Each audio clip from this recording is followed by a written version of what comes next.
मध्य प्रदेश के बैतूल जिले के रहने वाले दो सगे भाई राहुल ठाकरे और दिनेश ठाकरे को नागपुर पुलिस यूनिट 1 ने वाहन चोरी के आरोप में गिरफ्तार किया है। राहुल नागपुर के कमलना इलाके में किराए के मकान में रहते हुए हर हफ्ते बाजारों से मास्टर चाबी की मदद से दोपहिया वाहन की चोरी करता था, जिन्हें वह मध्य प्रदेश के दिनेश को बेचने जाता था। पुलिस जांच में सामने आया कि आरोपी महाराष्ट्र से वाहन चुराकर मध्य प्रदेश में बेचते और मध्य प्रदेश से वाहन लाकर महाराष्ट्र के ग्रामीण इलाकों में सस्ते में बेचते थे। 3 महीने की तलाश के बाद पुलिस ने दोनों को पकड़कर 31 दोपहिया वाहन कुल 19.45 लाख रुपए का माल जब्त किया है। दोनों के खिलाफ 27 वाहन चोरी के केस दर्ज है। युनिट 1 गुन्हे शाखा नागपूर शहर यांच्याकडे वाडी पोलीस शाखेमध्ये एक मोटरसायकल चोरी झाली होती। त्या मोटरसायकल चोरीचा समांतरपणे तपास करत असताना आमच्या पथकाला एक माहिती मिळाली की सराईत गुन्हेगार त्यापूर्वी त्याच्यावरती मोटरसायकल चोरीचे मोठ्या प्रमाणात गुन्हे दाखल आहेत। तो राहणारा मूळ मध्य प्रदेशचा आहे, परंतु महाराष्ट्रामध्ये येऊन नागपूर शहरामध्ये येऊन असे चोरीचे प्रकार करतो आणि इथून वाहनं चोरी करून एमपीमध्ये विक्री करतो, अशी गोपनीय खबर होती। सदरचा आरोपी हा जेल रिलीज झाल्यानंतर आम्ही त्याच्यावरती पाळत ठेवली होती। पाळत ठेवल्यानंतर आरोपीला ताब्यात घेतलं। आरोपीस ताब्यात घेऊन त्याच्याकडे त्याचं CDR ॲनालिसिस करून आपल्याकडे ज्या नागपूर शहरामध्ये वेगवेगळ्या ठिकाणी चोऱ्या झालेल्या आहेत त्याच्याबद्दलची आपण त्याच्या CDRशी तुलना केली। त्यावरून लक्षात आलं की ज्या ज्या ठिकाणी अशा चोऱ्या होत आहेत त्या ठिकाणी आरोपीचं लोकेशन घेऊन येत आहे। त्याच्या आधारे आपण आरोपीकडे तांत्रिकदृष्ट्या तपास करून त्याच्याकडे सविस्तर सखोल चौकशी केली असता त्याने अशा प्रकारे चोऱ्या केल्याचे कबूल केले। त्याच्यामध्ये त्याने महाराष्ट्रातून नागपूर शहरातून तसेच भंडारा नागपूर ग्रामीण या भागातून मोटरसायकल चोऱ्या करून तो ते मोटरसायकल्स त्याचं मूळ गाव बैतूल जिल्ह्यामध्ये आहे त्या ठिकाणी घेऊन जात होता। तिथे त्याचा भाऊ आहे, त्या भावाच्या माध्यमातून तो त्या ठिकाणी ग्रामीण भागातील जे शेतकरी आहेत त्यांच्या दैनंदिन वापराकरता त्यांना त्या वाहनं विक्री करत होता आणि त्यांना त्या वाहनाचे पेपर्स नंतर आणून देतो असं सांगून ॲडव्हान्स रक्कम घेत होता।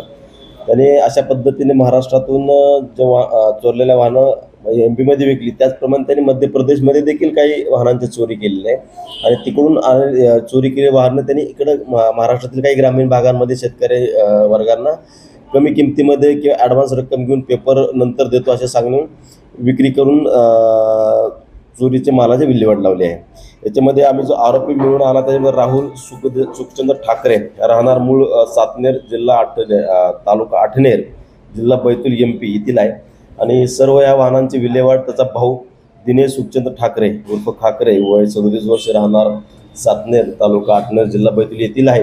दोघांना ताब्यात घेऊन सविस्तर चौकशी केल्यानंतर असं लक्षात आलं की हे फक्त आठवडे बाजार असतात नागपूर शहरामध्ये, त्या आठवडे बाजारामध्ये जातात आणि त्या ठिकाणी पर्टिक्युलरली शाईन आणि स्प्लेंडर या दोनच मोटरसायकल त्यांनी टार्गेट करून या दोनच प्रकारच्या मोटरसायकलची चोरी केल्याचं दिसून येत आहे।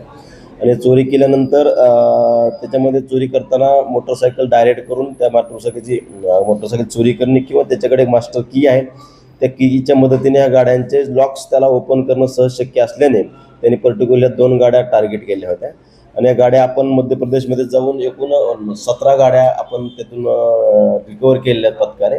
त्याचप्रमाणे महाराष्ट्रामधून MP मधून विकलेल्या गाड्या चोरलेल्या गाड्या ज्या नागपूर शहरामध्ये असतील किंवा कारंजा या भागातून ज्या लोकांना विक्री केली होती अशा 14 मोटरसायकल त्याच्याकडून रिकवर केल्या आहेत। अशा पद्धतीने एकूण 31 मोटरसायकल्स आपण त्याच्याकडून हस्तगत केले आहेत।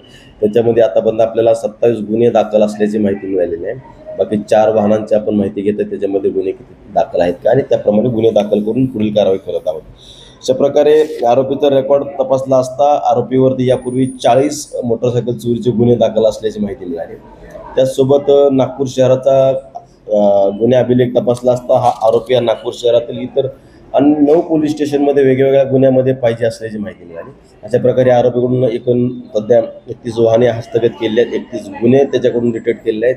त्याचप्रमाणे ज्या दाखल गुन्ह्यांमध्ये तो पाहिजे होता असे 9 गुन्हे आहेत। असे एकंदरीत 40 गुन्ह्यांमध्ये आरोपीला आपण गुन्हे उघडकीस आणून युनिट 1 पथकाने कारवाई केली आहे। त्याच्यामध्ये आम्हाला आमचे पोलीस आयुक्त Shri Singal sir, joint CP Shri Reddy sir, त्याचबरोबर additional CP crime Shri Pardeshi sir, DCP Makanikar sir, SIP crime Shri Patil sir यांचं बहुमूल्य मार्गदर्शन लाभलं आहे आणि त्यांच्या मार्गदर्शनाखाली आमच्या युनिटने अशी कामगिरी केली आहे। महाराष्ट्र TV 24 के लिए ब्यूरो रिपोर्ट नागपुर।